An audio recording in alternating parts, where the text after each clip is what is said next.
Okay. Hello, everyone. Hopefully, my voice is loud and clear.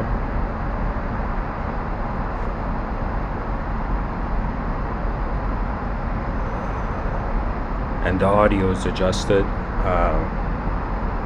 The audience can let me know if there's an issue with the audio. I wanted to speak about something I noticed. I noticed this yesterday and I made some notes. You know, I came up with a sort of view, and so what do human beings do? In some sense, we perceive something and then we linearize it through language.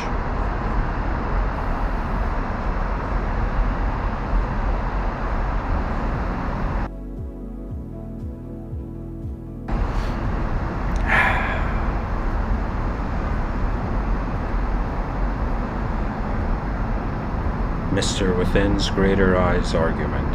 Existence exists to be seen. The human mind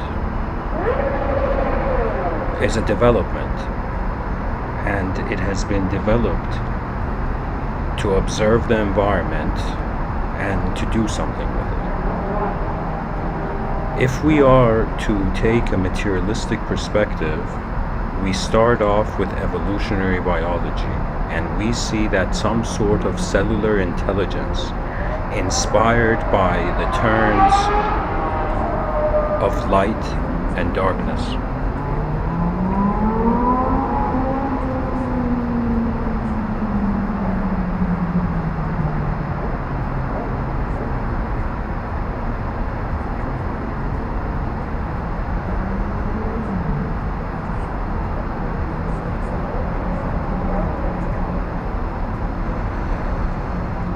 This song is really good that I'm playing in the background. It has vocals too. Now it's clear to me, but anyways, I like this song, so I'm going to keep going. So cells on a very primitive level, inspired by light and darkness. I call this the on and off switch effect, where all human psychology is dualistic due to a cosmological setting. So the cell eventually, in its journey, developed to the complexity that when, through evolutionary biology, there's a consideration that the creature that we are now, once upon a time it used to be under the sea, and when it was under the sea, that is where eyes in some sense developed. They developed underwater, and in some sense the water acting as a sort of gentler filter. So existence as if nature was here, and nature got to the complexity, sophistication of having eyes and having a visual relationship with the world. Before, it was perhaps sensation, feeling based. You know, we wonder about why we are emotional, do you know? And when we in some sense notice that how do I say it? It's as if before our eyes there was input, reception of input and sensation. We felt before we could see. And emotions could be a very primary component to the brain. You see, it's like different instrument. It's as if we are an evolving instrument. And this instrument is playing different melodies at different phases of its evolution. Now, after the creature stepped out of the water and became a land creature, and there was the emergence of limbs and whatnot,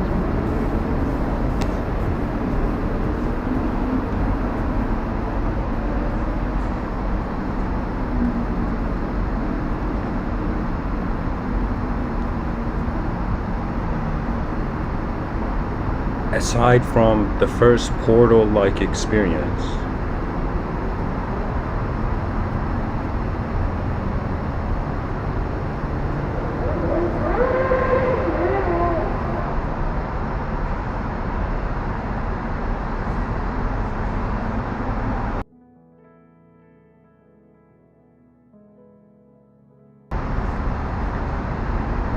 creature that had a relationship with the world and visual components of it that would set meaning in motion behind its eyes so that it could coordinate itself. There was a sort of reaction-based relationship of intelligence of a creature, and let's say this creature can see, but it is not conscious that it is seeing. It's an expression. So as it engaged the landscape, it began becoming more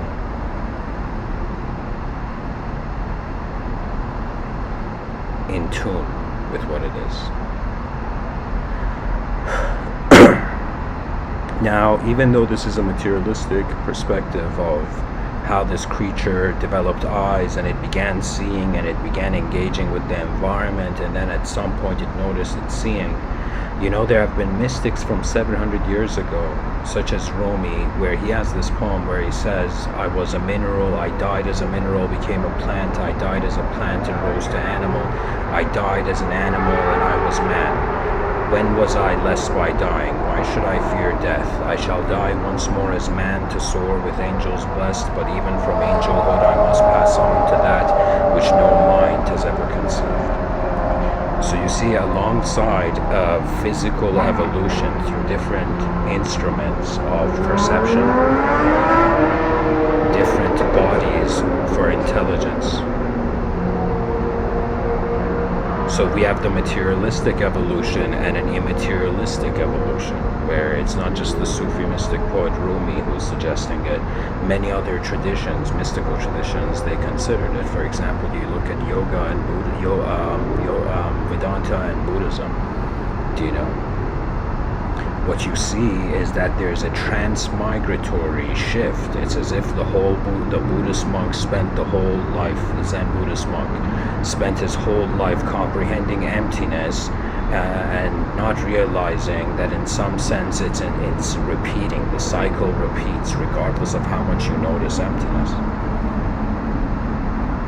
In Tibetan Buddhism, for example, when a child is born, even though the parents celebrate, but the wisdom of the, let's say, senior monks is that it is not a good sign. It's as if the being could not transition beyond this level or phase of existential intelligence. So now I've in some sense established how there could be an immaterialistic sort of evolution of intelligence going on beyond the physical format, and then there's an evolution of intelligence in physical format. In today's episode, before I get into the notes that I made, the main observation I made last night was that I was wondering why existence. You don't know how often I wonder about this. It's ridiculous, actually. But, you know, somebody has to wonder about it, you know.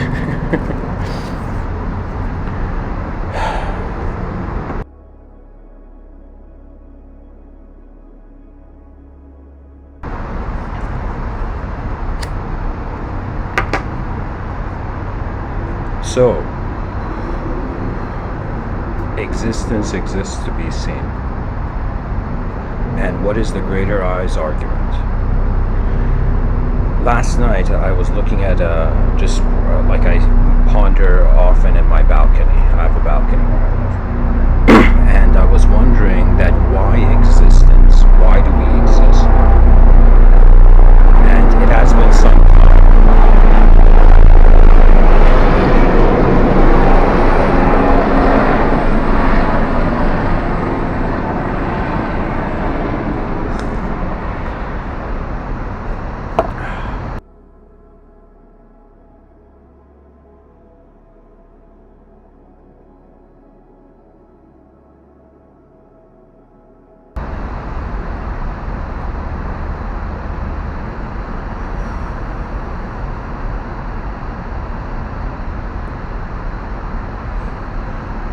That the question of what exists, there's a fascination behind it.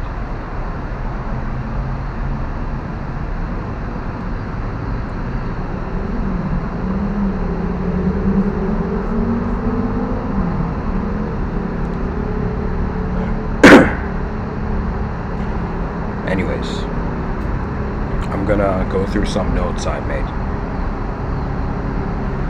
Firstly, existence exists to have a shape. Shape exists to be seen. If we exist and have shape, our purpose is to be seen.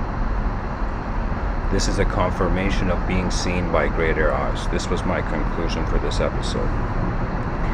Now, to start, first thing I observed, I've made a note of it here, is that the world is a shape. Then we notice, the second point, we notice that shapes exist to be seen. Now, even if you're someone, let's say you are a metaphysician listening to me, and you're considering that there's a soul, even if there was a soul, whatever sort of intelligence there is, right, we notice that it's here to function through the biological body. That means a person can act as enlightened and as liberated beyond materialism as much as they want, but in some sense the body has to be maintained. Now, a lot of people, when they go towards mystical traditions, you hear sages, yogis saying that, like, renounce materialism. You know, your desires for the physical keep you as a physical being, therefore reincarnation is inevitable. And there's this even word for it called samsara. And samsara is like the illusion of the world, and once we are attached to the illusion, then in some sense we can see the truth. So, anyways, the point I'm saying is that first, the world is a shape. We notice that shapes exist to be seen, and even if we are a soul or some higher form of intelligence, the higher dimensional form of intelligence, this higher dimensional form of intelligence is using the biological body to see things. And after we see things, what are the options? You're either left as some sight, or you engage what you see. Now I'm going to the next points are about the coffee cup that I observed, and that's an example. So I've written here, when I look at a coffee cup, it exists because I see it. It exists to me because I see it, but it's like as if, why is there a coffee cup? Why would even somebody create, let's say, coffee cups, right? Because people found a better way of doing something, and once the person that builds the product, it is seen and then engaged with. So everything that is in some sense designed in this world, whether by man or by nature, exists to be seen.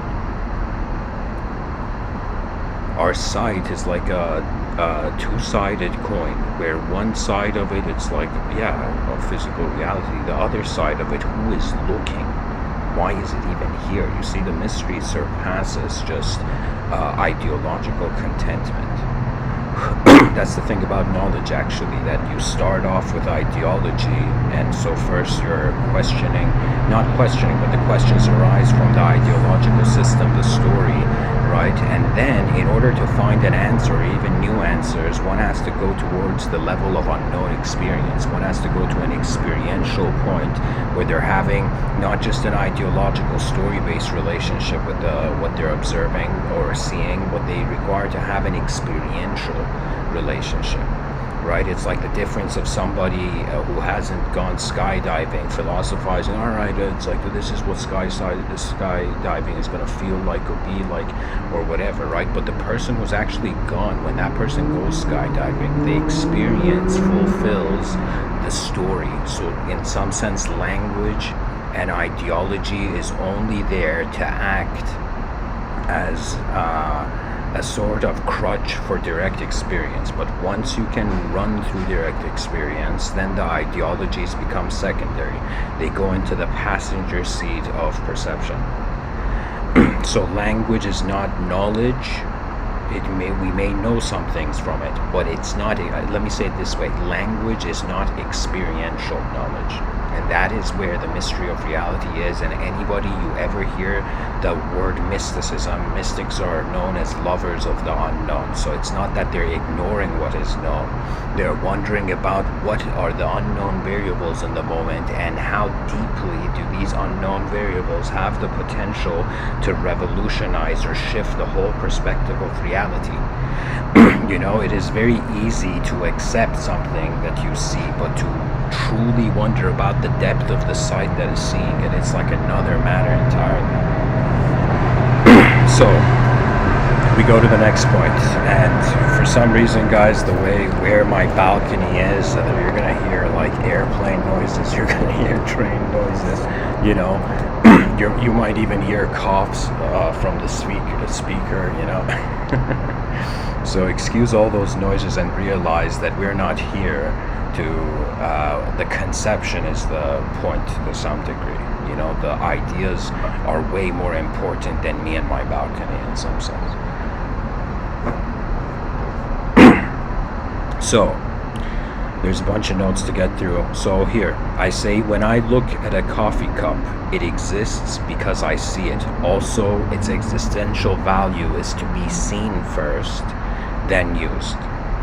When I wonder, this is the next one, when I wonder about why the coffee cup exists, it is to be seen by my eyes. The coffee cup exists for my eyes. When I wonder why do I exist, it is to be seen by question mark.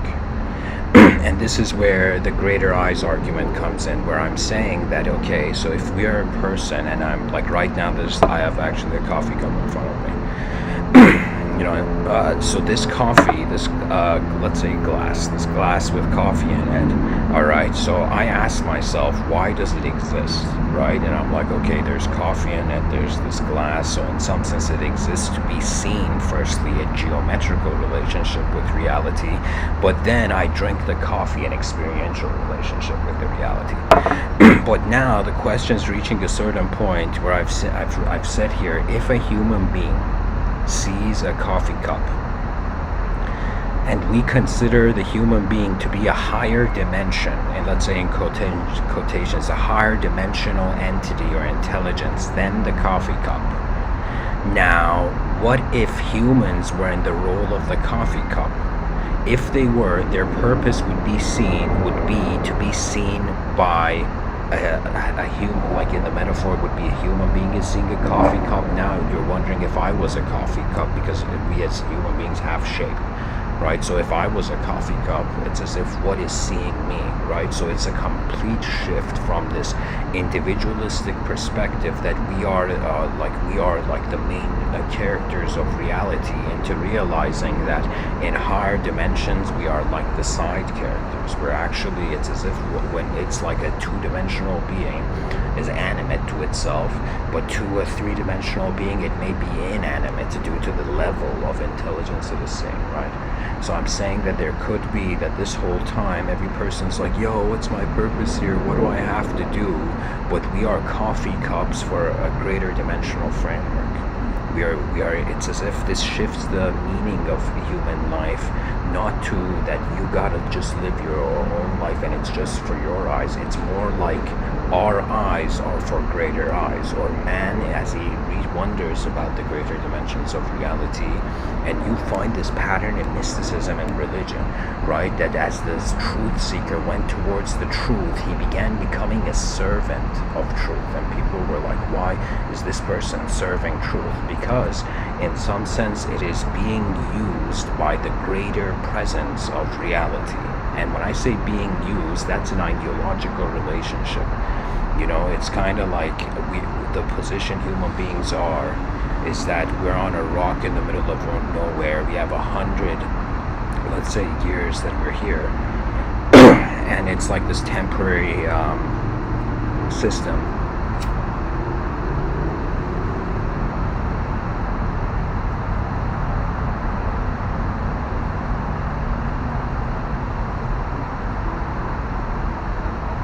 And it's as if free will is a tool. In the religious angle, from let's say a theological angle, the person who's getting closer to, in some sense, the creator, the creation, as it gets closer to the creator, it begins to realize that what it felt was free will is divine will. This is why many religious people around the world, when something happens, they see it as God's work. They don't see it as the minds of human beings. You know, it's kind of hilarious where you wonder about how religions fought each other back in the day, and you're like, wait a minute. So they're considering everything in the world as God's creation, yet they have to fight God's creation. You see, it's like from a religious perspective, any destructive act is like going against God's creation. Any human destructive act.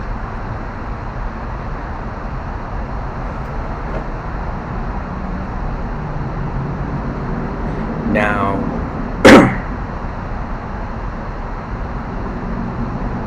I've made a point here that how many religiously successful people have had faith and said, God, use me. Like, there was a quote I read from Mother Teresa that went like this.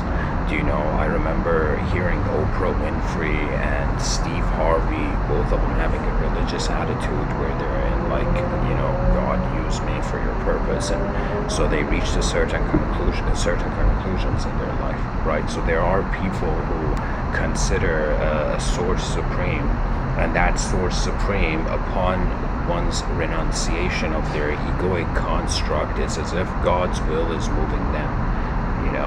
This is why the idea of faith transcends concepts. It's as if all religious people saying, have faith in God.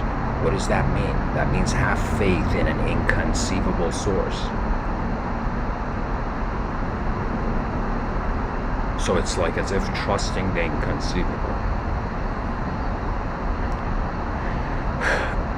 Even in the New Age community, we have people who consider themselves to be channelers. Like, I think like the percentage of people who feel they are channeling entities from other dimensions, it's kind of like maybe ridiculously grown. But what it's suggesting actually is that man is noticing he is more than what he is. So if he needs to find a specific relationship to give himself that own insight, to realize that's how the being is in their sight, it's fine, right?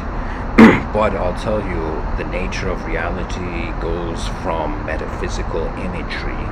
That means rather than there's another storyline going on and what's going on, to the hidden background story to the world.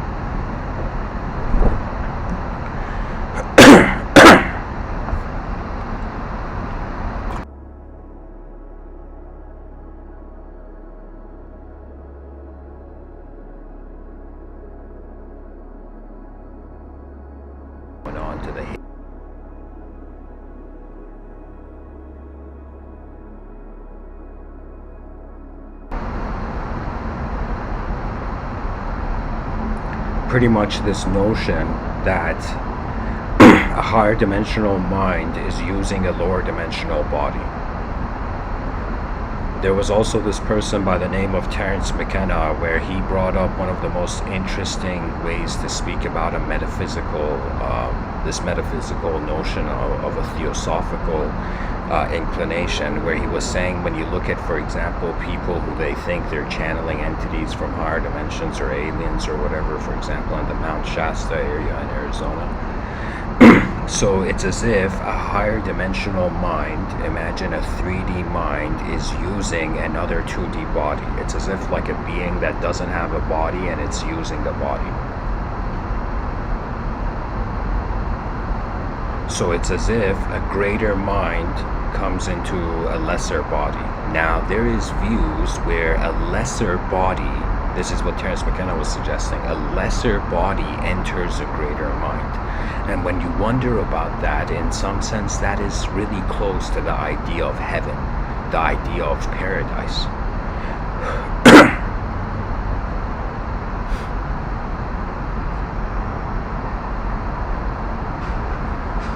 Now, back to the notion of the coffee cup, right? So a person sees a coffee cup and realizes that, imagine for a second the coffee cup became animate. The coffee cup suddenly opened its eyes. It's like, why am I here? What am I doing? It's as if the higher dimensional intelligence would just be like, you're a coffee cup and drink the coffee, right? It's as if it's been designed for a set sort of destination. For a certain framework or a room of structured existence, right? But the usage of the coffee cup could transcend. Even from a coffee cup metaphor, I could go to a chess piece metaphor. Imagine with chess piece, a pawn in a chess game suddenly opens its eyes and it's like, where am I? What's moving me? And imagine it doesn't know that you, the chess player, are moving it, right? And it wonders, why do some pieces get to move a couple moves? Why does one piece get to move? Why does the pawn get to move one piece? One square. Why some pieces get to go more squares, right? And so it may never understand if it tries to make itself equal to everything. This is one of the biggest disadvantages of modern society, right? I mean, it's a good idea, equality, but in that equality, it's like we're going towards a civilization of clones. That means we are making the world boring by ignoring all the different kinds of perspectives that are out there. There is like a ridiculous amount of different species on this planet, and we're just using human eyes to answer the big questions. There's an incredible potential for insight. In one of my science fiction novel of mine, where I've talked about some of the chapters in other episodes.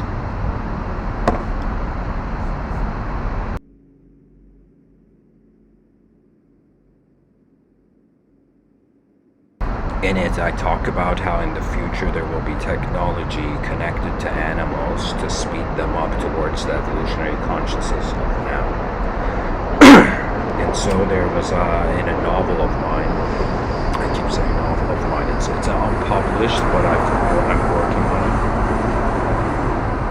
it. Pretty much animals get to the point where they begin asking for their rights to be calibrated to other entities in the realm, other human beings. So there will come a day where animals will rebel for their rights if technology is connected to them to make them able to speak and be intelligent.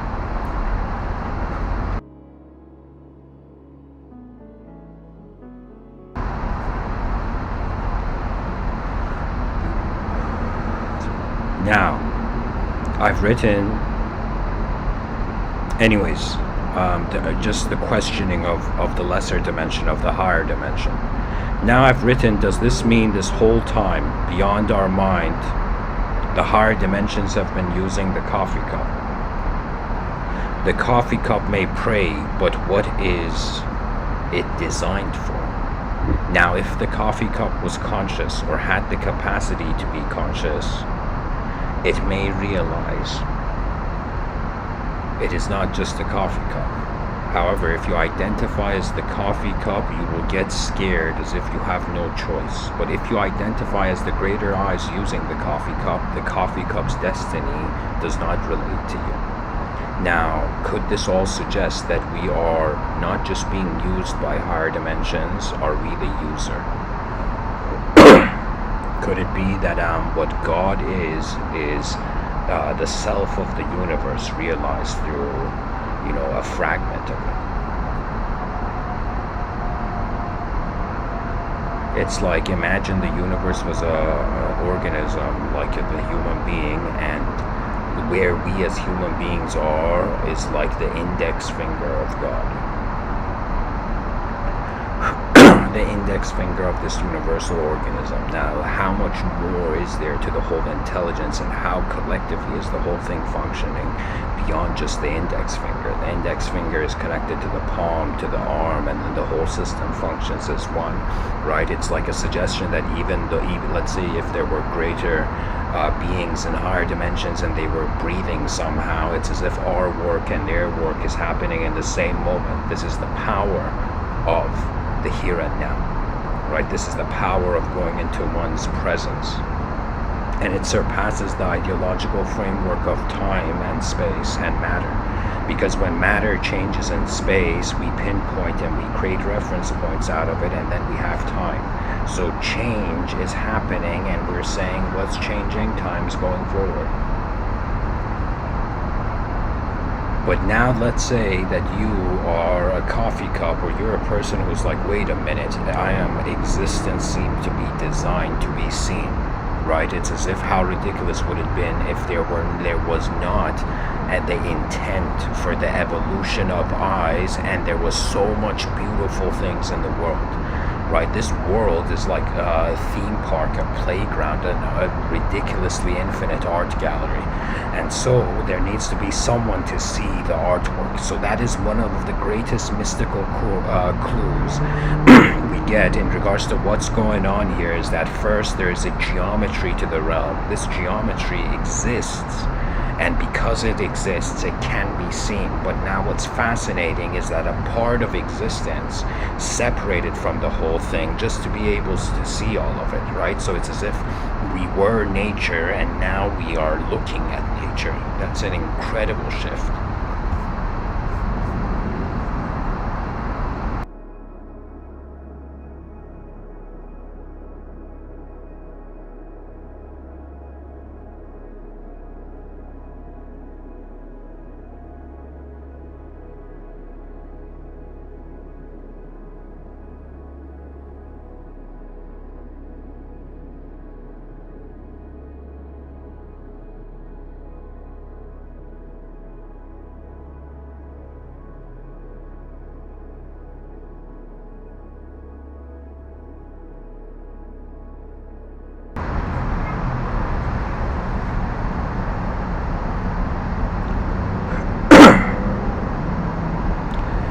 So just to go over the argument, Mr. Within's Greater Eyes argument.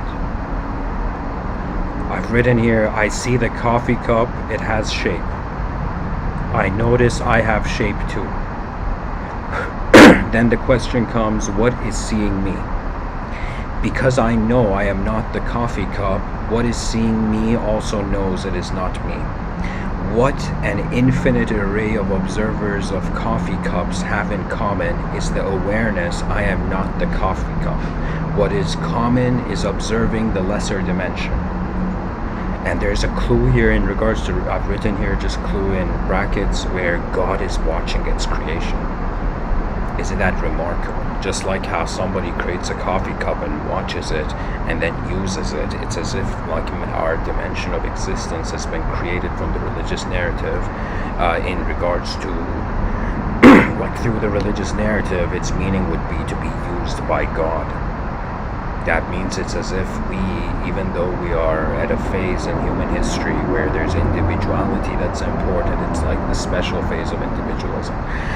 But when you wonder about the presence of a universal intelligence, then the person's like, first of all, the universal intelligence is moving everything. Like when I look at my body as a human being, I see that it's like there's certain parts of it in voluntary control and certain parts of it is involuntary.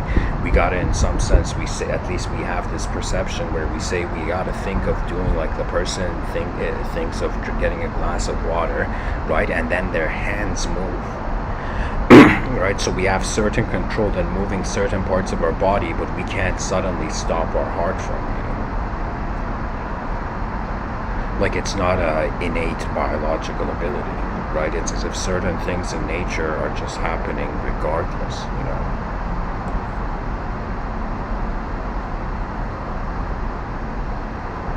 So we are an intelligence that has opened its eyes, and a lot of the world, like this, as it comes across as an event, at least from where we are standing, where humanity is standing, it's as if this massive event, nature, there was a natural system at work where we don't comprehend that system, but we know there's an intelligence to it. So in this natural system, a creature emerged, and this creature that emerged from, that separated from the natural system, began building an unnatural system over it. This is why the greatest improvement to civilization is its ability to mimic nature. I am telling you, some of our greatest technologies will literally be what's happening in nature.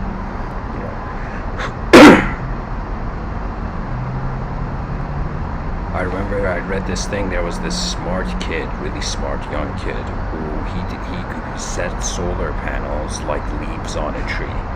And it was like the solar mechanism was receiving way more solar power than just being a flat screen or something, you know.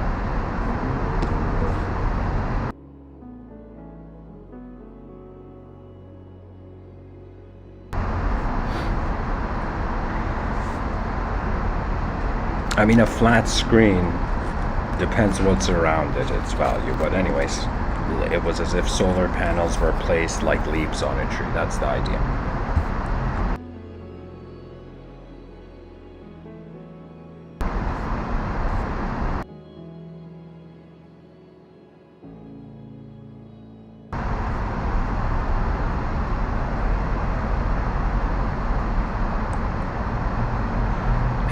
Another point I've written here is, so does this mean we exist for the purpose of greater eyes?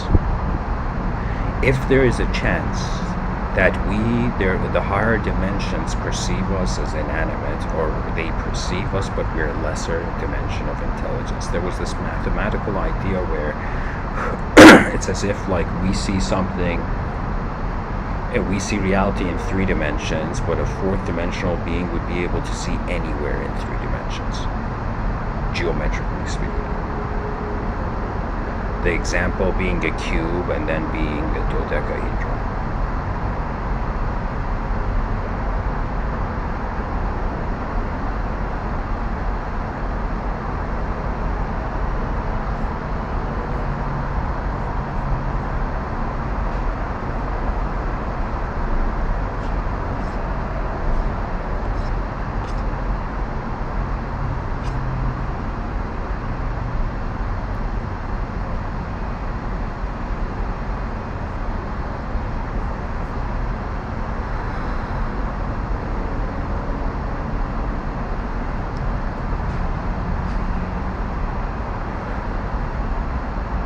This world has a shape. We are aware of that shape. We are also shaped with the part that we can move. And so the question comes, what do we do with changing shapes that are infinitely changing? And so if there is the suggestion of a higher dimensional presence of intelligence, eyes of greater dimensions, greater eyes, we see that we are not the coffee cup, and therefore the greater eye sees that it is not human. And if we are those greater eyes from the beginning, we were never human. You see, something strange I experience, and I feel everybody experiences, but we don't notice maybe, that our body is actually in a spherical awareness. The edge of the sphere depends on whether you're inside a room or you're outside, and the edge can be the sky. But the idea is, it's like a candle, we have a glow. That glow is a space, the space of awareness. So the brain is like the body of the candle, and the brain is lit, as life has began, When the person is born, the candle is lit. Now this candle, in some sense, creates the space, the sphere of awareness, and the body is in the awareness. You see, if you wonder about the brain, we say, okay, the brain is in the skull. But if you wonder about the mind, your brain and your body are in the awareness that is arising, from the wick of the candle. That means the glow of the candle, considering that to be consciousness, is conscious of the candle and how the candle is burning, and also the room, and also all the shadows it is creating.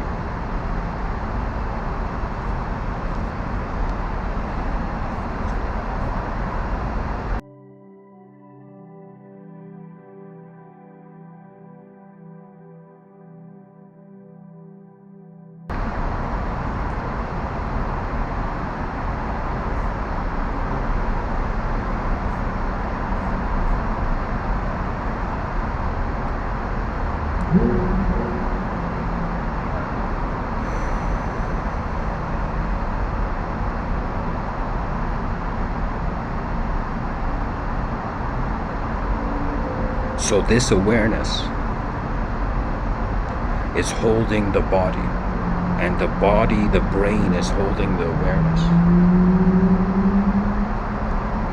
Now, if there are greater eyes, this not only renders the personality's purpose as void, but it can really suggest that we are antennas, that we have been antennas this whole time. And memory is how the antenna is tuned. I honestly feel that ideas are not birthed out of the brain. They are communicated out of it. It's like imagine a remote control car suddenly becoming conscious. It's like ridiculous amount of inanimate objects are becoming conscious in this episode. But imagine that remote control car suddenly became conscious, and it's like, what's moving me, what's moving me, and remotely it's being moved. It could be that human animation and the human life force is remotely controlled from beyond the experience of space and time.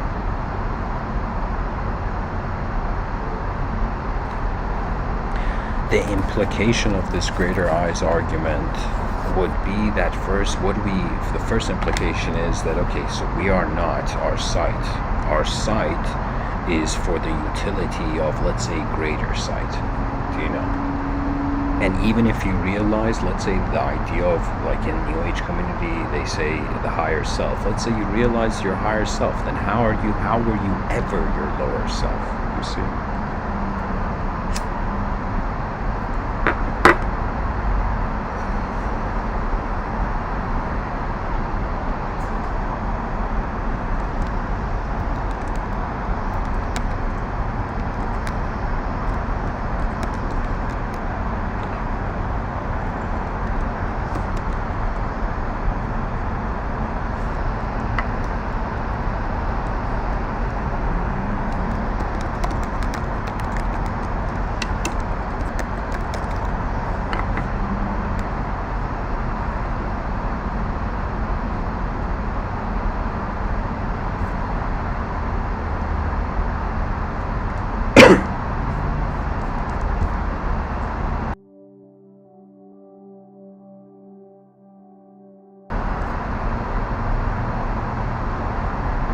The nature of the unknown is that the past cannot recognize it. Language is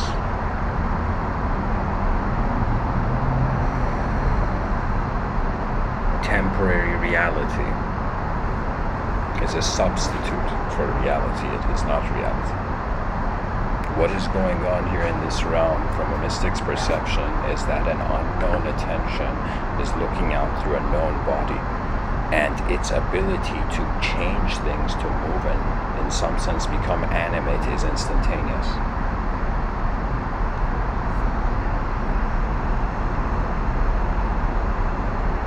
So this implication of the greater I's, so what do we do about it as a species that is journeying through the void of reality? So one thing is that one option is we realize we are the greater I's. Another option is that we, the species, may, as who knows how the future will walk, but the species may reach a point where we are just passengers of how higher dimensional intelligence, or let's say some sort of collective field of intelligence, moves us. This collective fieldizing, let's call it has happened. For example, in many traditions where God is seen to be the ultimate. There was a man by the name of Swami Krishnananda. He has one of the most profound quotes I've ever heard on religion. He says, religion is God remembering himself. So one option, we realize we're the greater dimension. Another option, we recognize that we have been designed for incomprehensible intent. So we treat ourselves as antennas and as tools of a field's knowing.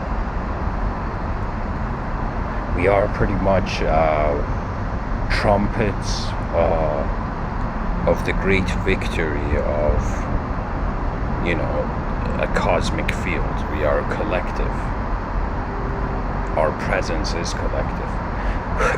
In Vedanta, there's a very profound idea that they say that as the person, let's say, meditates or wonders about the nature of reality, reaches a certain point where the person realizes that the line of separation is not from the skin anymore. The line of separation becomes the whole consciousness with the whole totality of being. That means you first start off being like, okay, what is an object? It's like, am I an object? Then you're like, wait a minute. How is this field connected? This field of awareness, this field, they say the field of activity of the knower.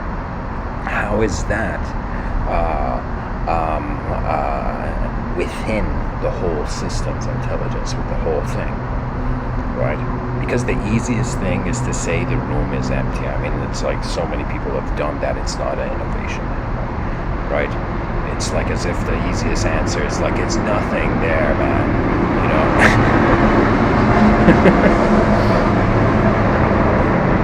It's like this. Imagine somebody's like opens their eyes in a train, you know, and then they're like, yo, imagine they haven't seen the outside world, and they're like, what's the meaning of this train, right? And there's somebody in the train's like, nothing, man, it's just the train is moving. But there are some people who are like, where is it moving? How is it moving?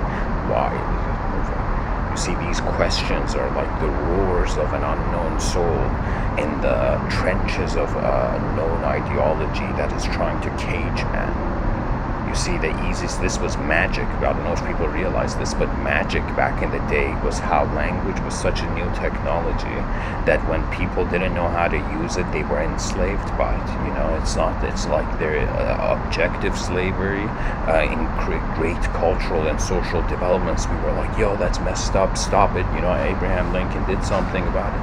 You know, so there was something about where we got, in some sense, and still the world is, I mean, this world is so big and there's still messed up events going on, but in it, what I'm saying that at least in the outer realms, we were like, yeah, freedom of the individual, yeah, universal human rights, that's what's up, you know?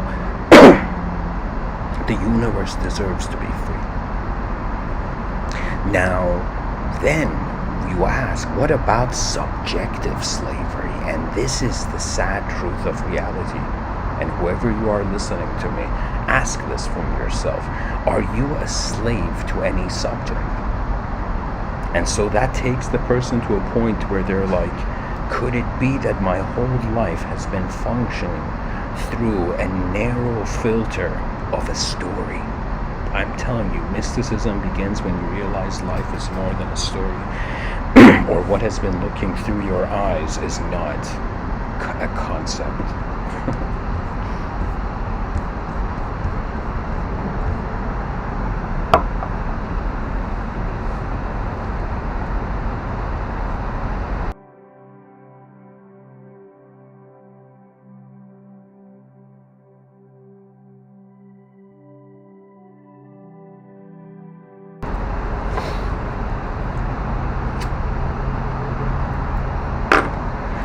And so one option, we realize we were never this. Another option, we realize we are instruments for higher dimensions, and so the species goes towards the simplicity of nature and an acceptance of the flow of things. There is the saying where they say only dead fish go with the flow, but no, a live fish can choose to go with the flow, and it has to do less work. Imagine a fish in a current, right? The fish is like, I don't need to swim that much, you know, or move that much.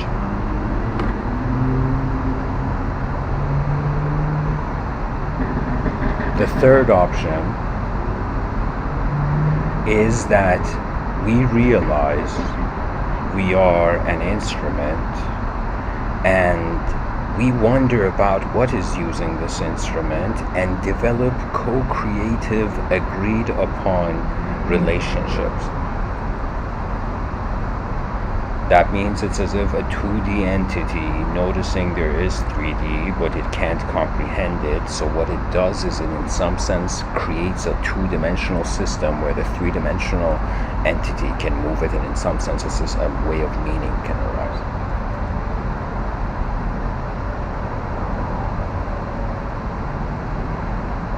I honestly feel to wonder about who is looking through our eyes is the meaning of life. Because we need to find the answer to the most fundamental experiential level of intelligence. And it could surpass conception. That means it's not something dualistic. That means, well, ideology exists with one point of reference and then another point of reference, and then you got an idea, story, whatever, right? A sort of beginning and end, but a sort of shift of references of change. But now, if we wonder about energy and attention, and we're like, wait a minute, the yogis were like, you're a transmigratory soul, going from life to life, reincarnating. And the soul has the notion that it cannot die and it cannot be created or destroyed. The human body was created, but the soul, it is imbued, at least through religious narrative. Now we wonder about, from a secular perspective, the concept of energy, and wait a minute, is energy incapable of being created or destroyed, but it's transforming? So energy and the word soul seem to be very much the same. Now, if a person doesn't move, they don't have multiple points of reference, and they're just still, like right now, wherever you are listening to me, wherever you are right now, as you, whether you're sitting, standing, whatever, if you're moving, just for a second, be still, just stand still, and wonder about, could it be that energy, which cannot be created or destroyed, is consciousness, is alive?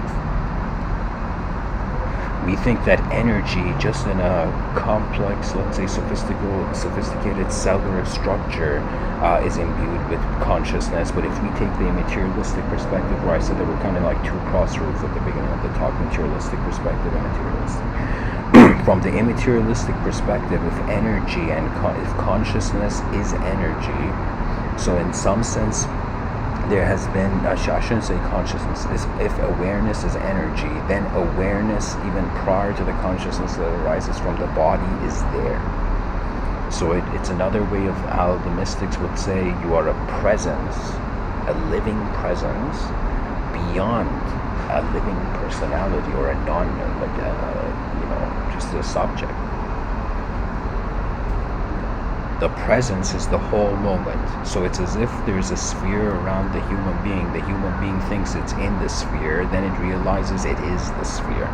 And when it realizes it is the sphere, the fear of what will happen to the body or what happens in the whole sphere of reality goes away, because there is a stationing of attention that is the whole moment. So it's as if you are not happening in a world, you are the world and are happening in yourself, within your own intelligence. This universe does not cherry pick right and wrong. It is man's mind who has created that thing.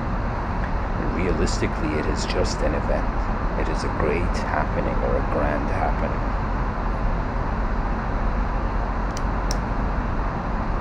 Now, if we are to establish this notion of the greater eyes, what do we do with the greater eyes? And a smart strategy, at least this is what I think, a smart strategy would be creating systems and opportunities or situations where verification from the inconceivable can be recognized to the conceivable.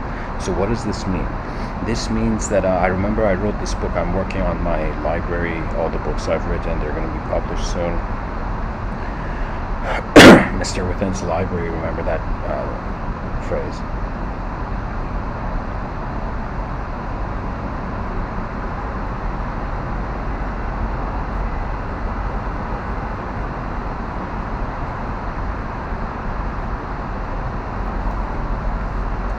I wrote this book called Cationic Imprints. In it, there's a suggestion of the idea of contact with higher dimensions, and it's the idea goes forth like this, where if the greater being cannot come to our dimension because it would be lesser, so we won't be able to recognize it, and we can't go to the higher because there will be no more verification, no more past to verify. So in some sense, we go halfway. The greater intelligence also meets us halfway, and we co-create. So the idea of, let's say, for example, even extraterrestrial contact, people think it's like, yo, aliens are going to come down. It's like, those aren't aliens, even if they do come down. It's as if it requires a level of kind of meeting in between, where we go halfway. That halfway is a transition beyond linearized time. Our species is now bound by linearized time. When I said subjective enslavement, guess what?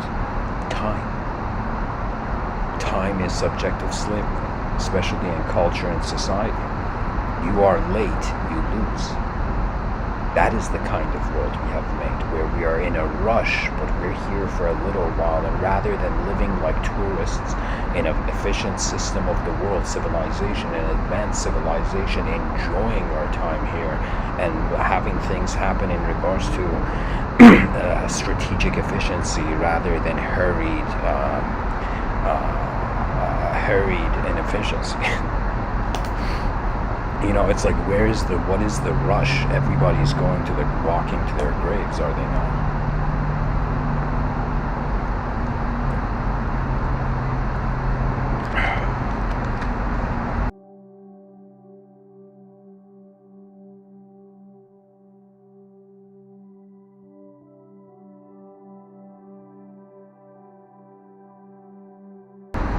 Nice, 7 viewers, that's impressive.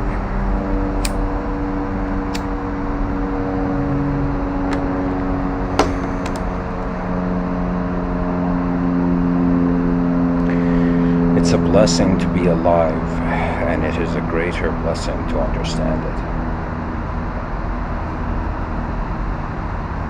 We are living in the pre-phase of knowing what's going on. Everybody says, I got a mind. You know, you ask everybody. It's like, do you have a mind? It's like, yeah, I got a mind. It's like, what is it though? It's like, I don't know. Don't ask, man. Don't ask anymore. It's like, I gave you an answer. But we don't know. And if we fear what we do not know, we cannot grow. That's like the nature of things. It's kind of like the whole deal with introversion and extroversion. The introverted person is afraid of consequences of an external reality, not realizing that it's like the intelligence is here for that.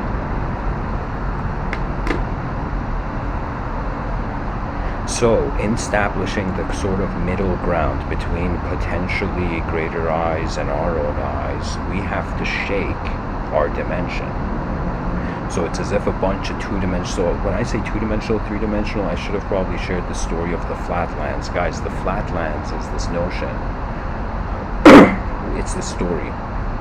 I don't know who said it, but I heard it from Carl Sagan. He says that imagine there was a 2D, two-dimensional village. So imagine there's a table and there's a bunch of squares living in Squareville or flatland. Now, as they're living in this flatland, right, suddenly, imagine a bunch of two-dimensional squares have grouped together, and they feel something's going to happen, and out of nowhere, a square appears. And all the squares in flatland freak out. They're like, oh my God, is that the Messiah? Is that some next level being? Is that an alien? Right? But suddenly, imagine that square that appeared. Suddenly, that square lifts off, it disappears, and appears somewhere else. And the people are shocked. Miraculous power, miraculous ability. Until eventually they theorize that, wait a minute, what if there is a cube? So imagine there was somebody who was holding a cube, and the person placed the cube on one part of flatland, and the people were like, oh my God, something appeared. And then the person places the cube on another side of the flatland. It's like, oh my God, instant teleportation. It's as if what in lesser dimensional reasoning is meaningless in higher dimensional reason could be meaningful beyond the comprehension of the previous dimension. So now it's as if we are the squares in flatland, 8 billion squares on Earth. Now, what can these squares do to realize that they are actually cubes? Okay? And imagine some of them realize that they're cubes, but they realize there's no way in a two-dimensional reality you could speak about three-dimensional truth. So what they can do is first realize they are cubes. When they realize they're cubes, and let's take the flatland analogy further. So imagine you were just a square your whole life, and you're like, wait a minute, I'm a cube. And let's say you got some sort of blessing or boon from some enlightened being who had already realized they were a cube. When you go to realize you're a cube, you realize to some degree there is an expansion of life. So if you were living the life of a square, In order to realize you're a cube, there needs to be 5 more planes to create the cube. So it's as if where you were stationed as a material object, where you thought you were living one life, in a higher dimensional perception, you're actually living 5 more lives. So it would be as if, like, from a flatland perspective, there is not only parallel universe theory, but there's like 5 more parallel lives that are happening. You know, from my own mystical experience, there's been moments where I went 1 week where I felt that this realm was not only a simulation, but I felt that it's as if there were other parallel lifelines or parallel lines of time where I am existing in with a completely different outcome, and they're connected. So during that week, there were moments where I would just sit still and do nothing, and it was like my other parallel senses of life felt like they were doing something, or they had more energy to do something. You know, this is a strange idea, but it's kind of like connecting the notion of parallel universes all being alive as one grander universe. So it's kind of like you look at your hand and you see the 5 fingers are connected to your palm. Now imagine that the 5 fingers were each a parallel life, and all these parallel lives of these parallel senses of self suddenly realize they're being one hand, right? And so the energy is allocated in accordance to that. That means a person who feels unlucky, it could be that potentially in parallel lives they are lucky. They're just not allowing that energy to be there in this life, you know. Or it could be that one sense of self in, let's say, a 6-dimensional lives of a self, like it's like one self, when it stops, other selves suddenly succeed, and then it ultimately succeeds itself. It could be something like that.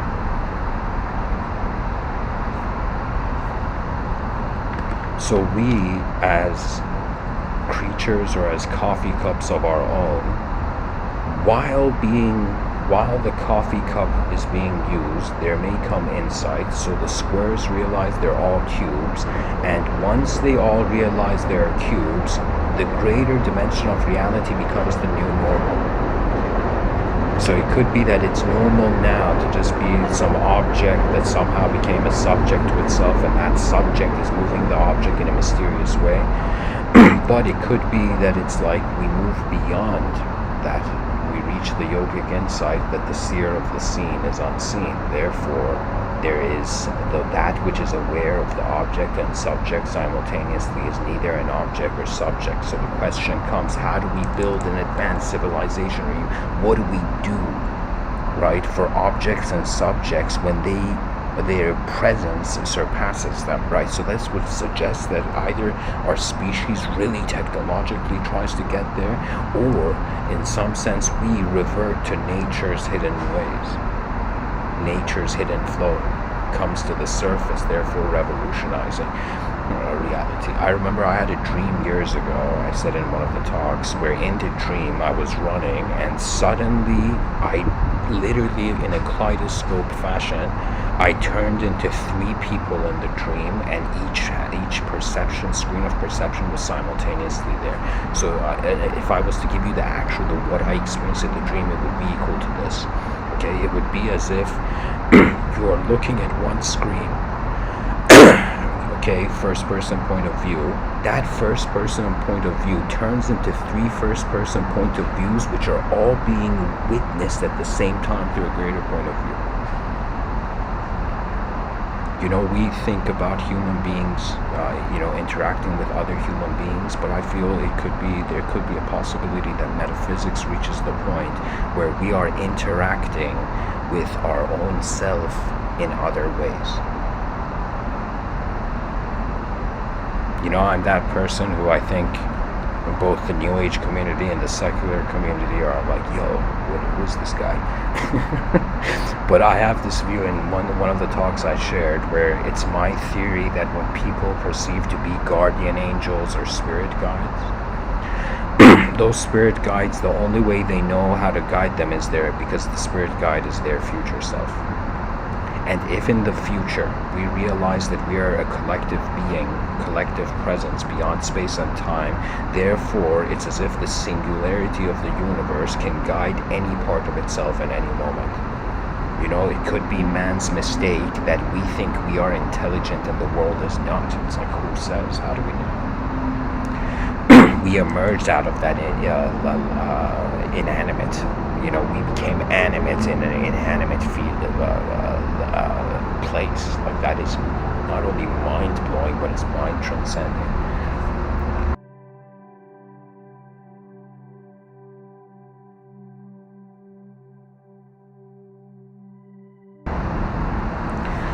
So let me go back to my notes. I feel I've shared a certain amount.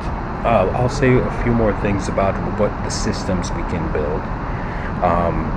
Culture is placed by us. So imagine like civilization is like, just for a second, imagine it's like a TV or a phone, and you can go into the settings and change it. But we require to be 8 billion people, in some sense functioning, realizing that we are not just our inner realms and outer realms. And the inner realm, outer realm, if you're new, what I mean by it is that in front of your eyes, the outer realms, you're an object. Behind your eyes, in the inner realms, you're a subject. So when you close your eyes and wonder about who you are, you see images. Those images you're considering to be you, but those images where memory and visualization happen is like an invisible room that is overlaid in the outer realm. So it's as if when a person closes their eyes, no light is entering their eyes, but they can see. They are an intelligence that can perceive beyond light. So in the studying, the squares wonder about how they're cubes, and once they realize they're cubes, the whole settings of the whole place change. Now I've written here, are all greater dimensions imprisoned by infinity to realize emptiness, the empty page. So what this is suggesting is that, imagine, again, empty page, empty piece of paper. You start writing or drawing lines in it. So it's as if, could it be that whatever kind of line you draw, it eventually realizes it's in an empty page. So it's as if, again, what we have in common with potentially greater eyes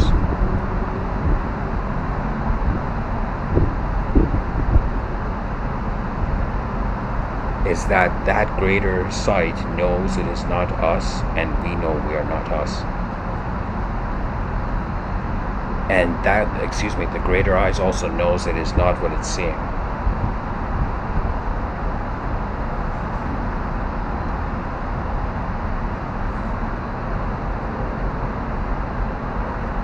And it's as if the cycle of karma happens until the emptiness is noticed, but then also the hand that is holding the pen, which is the higher dimensional movement. So it's kind of like saying that if you stop being yourself, you notice what is moving the moment that is beyond the self. The common denominator being not only the empty page, but if there were infinite levels of higher dimensions, that means if we see a coffee cup and we think we're of a greater intelligence, something that sees us thinks it's of a greater intelligence, something that sees that thinks it's of a greater intelligence, and infinite progression. So it's as if infinity, think of it this way, the void realized its singular. The singular realized its dual. The dual realized its infinite. The infinite realized it's the void.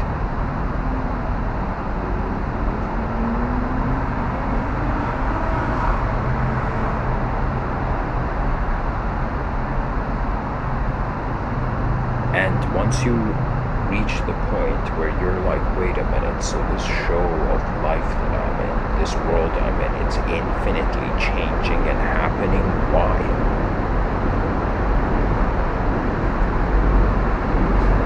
Unknown eyes know what known eyes cannot.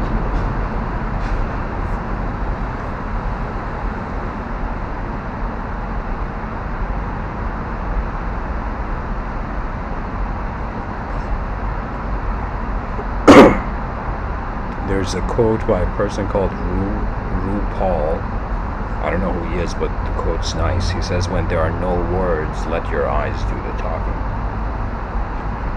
For a podcaster, this isn't an efficient strategy, but what it's implying is that we are seeing, we are noticing objects and subjects, and then animating, or there's an application, and then it happens. So if you have observed your physical body change, and if every day you wake up and you say, oh my God, a new day, what is that new day? It's a subjective change. So there is an attention, the presence of the present intelligence of the moment is aware of the transition of objects and subjects, therefore being neither. By being neither, it renounces two-dimensional life, realizes it's three-dimensional, only to learn to realize it's not three-dimensional, to go beyond. And as the poet Rumi said, after I shall die once more as man, to soar with angels blessed, but even from angelhood I must pass on to that which no mind has conceived. To this lesser dimension of intelligence of the human eyes, the greater dimensions are just pure being. So one's relationship with the source of their attention, everybody listening to me right now, regardless of what outside knowledge says about who is looking inside, it's present. The mystery of the universe is at everybody's in everybody's view.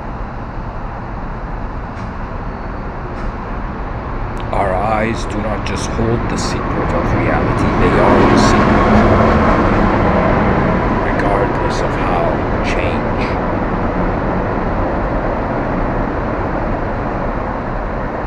suggests whether we catch the train or not.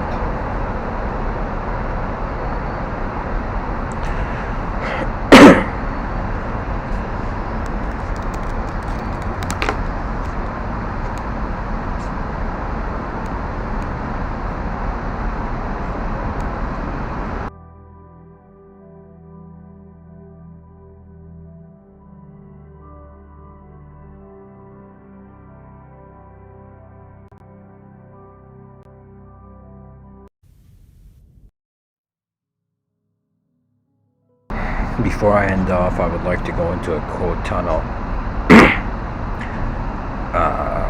So I'll go into it. Thomas Hayden Church. Sight is about what lies right in front of us. Vision is what lies ahead. John Lubbock. What we see depends mainly on what we look for. Joseph Addison. Our sight is the most perfect and most delightful of all our senses. Helen Keller. The only worse thing than being blind is having sight but no vision. George Perkins Marsh. Sight is a faculty, seeing is an art. Yanni. No matter what happens in life, never lose sight of who you are. Excuse me.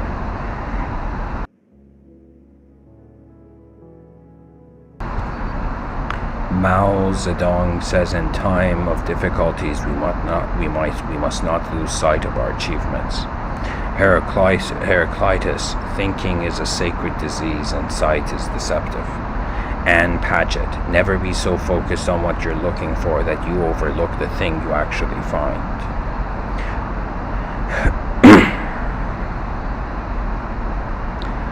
Joseph Addison again says, our sight is the most perfect and most delightful of all our senses. It fills the mind with the largest variety of ideas, converses with its objects at the greatest distance, and continues the longest in action without being tired or satisfied with its proper enjoyments. Mary Oliver, I don't ask for the sights in front of me to change, only the depth of my seeing. There we go. Lao Tzu, use the light that dwells within you to regain your natural clarity of sight.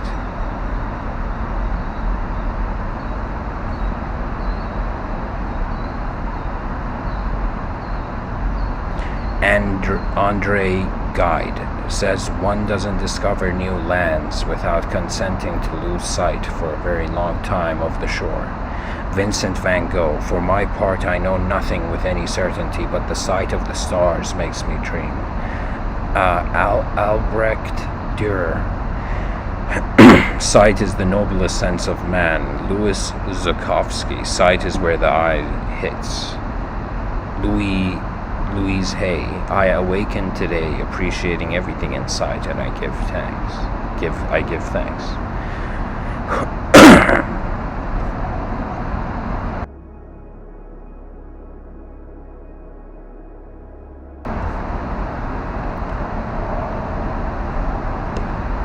Charles Caleb Colton, men are born with 2 eyes but with 1 tongue, in order that they should see twice as much as they say. That means what we see is more than what we can say. Rumi says, my sight, my heart, my life. All 3 words I have woven into one. Love.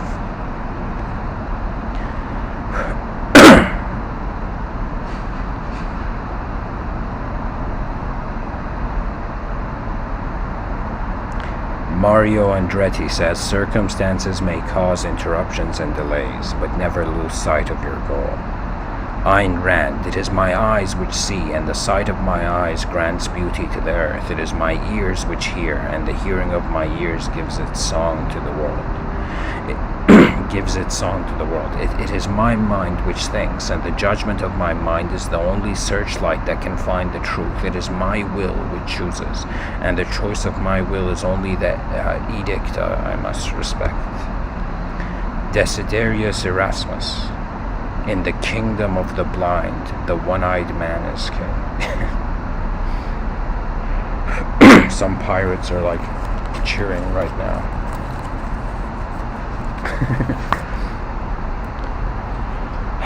The whole idea is that we wonder about why existence exists. We notice that it is to be seen, because why else would all this shape have shape? Now, when we realize we're a shape that's seeing, we wonder about if we are being seen. So it's like the ant wondering if a human being is looking at it. And when we get to that point, starts, I would say, a sort of metaphysical relationship with life, where the greater dimensions, the truth is unknown. In lesser dimensions, it is made known by our own sculpting and hands.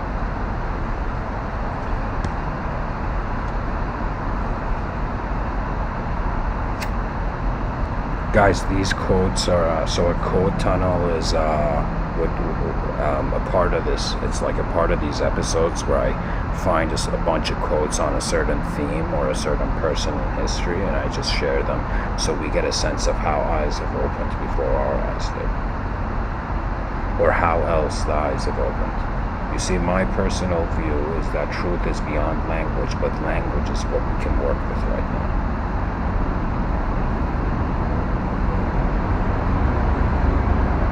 The presence beyond personality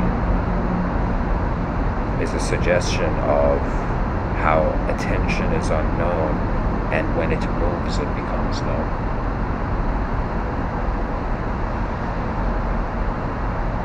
Behind our eyes, rather than in front of our eyes, we are living in the world. Behind our eyes, the world is living in us.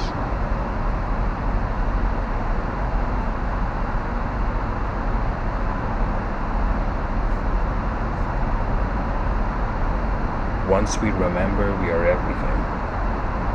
And I'll give a very good example. Imagine in the future, like in 120 years, cyberspace becomes very real, and imagine a child is born in cyberspace. The child is like, its body is in like some sort of nutrition-based pod. So the child is born, and the parents are like, we want this child to experience 30 years in cyberspace before he wakes up into reality. 30 years in cyberspace could be like 10 years of biological life. So in 10 years, the child is in some capsule or pod, and in cyberspace, its brain is experiencing 30 years. Now imagine this child is such a unique child that in those 30 years, it suddenly realizes that it's a simulation. And it wakes up from that simulation. When it wakes up, it realizes it was everything in cyberspace. It's like when a person dreams at night and they move in their dream, their body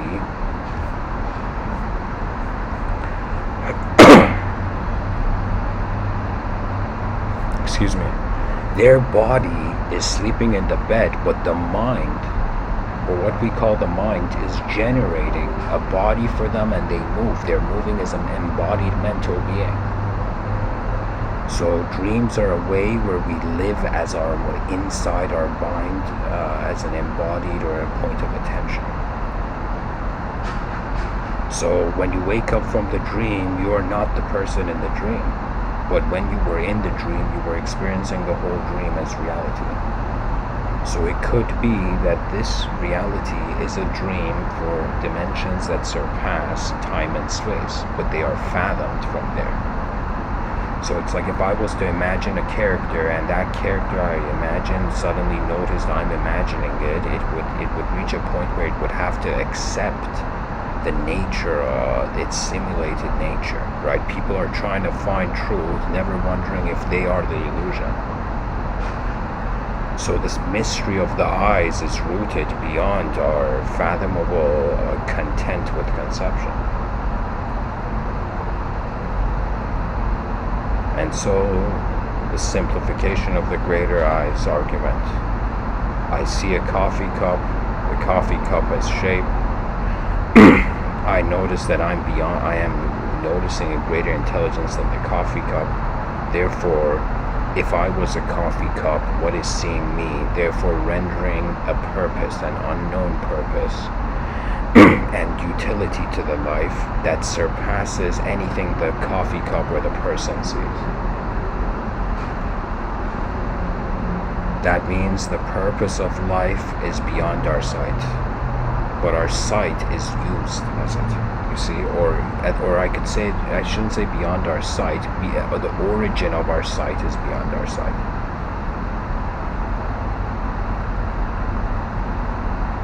Because everything that is conceivable shaped, it changes, right? So it gives off the impression of immortal shape, immortal geometry. Geometry is immortal in the world. But the eternal surpasses the relationship of the shape, the concept of eternity. So it's as if anything is changing, we're like, okay, it doesn't seem to be eternal. But if it doesn't change, it's eternal. So if we are using change to comprehend truth, and if truth is beyond change, the changelessly witnessing change, then our absence of action, or as how Lao Tzu says in, he says, act. I don't remember exactly, but he says action through inaction.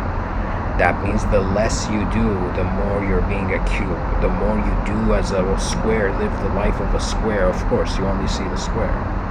Do you see? So this suddenly brings meditation into a greater light, that in stillness and silence, for example, the poet Rumi says silence is the language of God and all else is poor translation.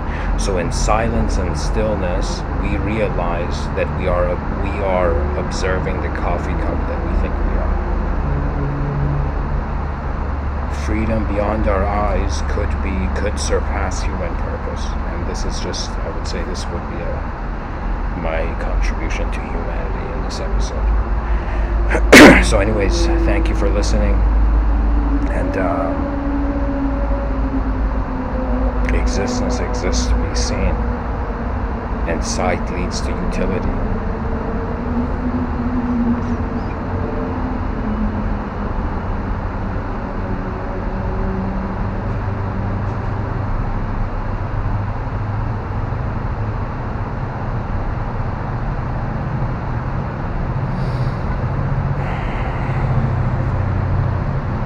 Somebody once said that we don't see people as they are, we see people as we are. And it could be that we see ourselves in a way that we are that surpasses that.